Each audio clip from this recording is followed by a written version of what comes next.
Hi everyone, welcome to my kitchen and thanks so much for stopping by my channel. So today I'm going to be making garlic butter shrimp. Now garlic and butter go really well with a lot of seafood, but with shrimp, to me, it's just the perfect combination. And it's quick and easy to put together, so it's a perfect weeknight dinner and it tastes so good. So stay tuned for my garlic and butter shrimp recipe.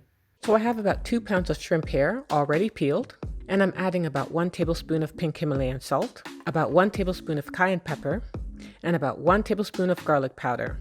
This is my mixture of minced garlic and olive oil that I usually make and keep in the fridge, but of course if you don't have this, you can just add 2 cloves of chopped garlic and 1 tablespoon of olive oil.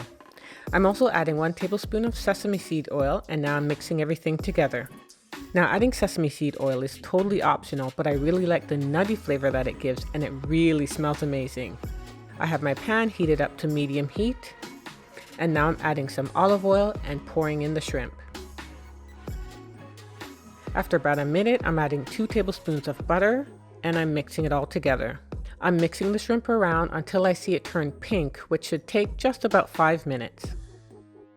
And as you can see, there's a nice garlicky butter sauce under the shrimp, which will go really well with some pasta or rice. But I'm keeping it low carb today, so I'm going to have it with some steamed broccoli.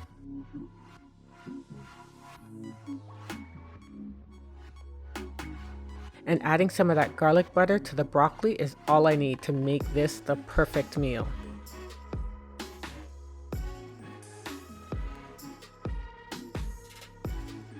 So if you make the shrimp recipe, let me know how it goes in the comments below. And if you like my meal ideas, don't forget to click on that like button and subscribe. Until next time, take care.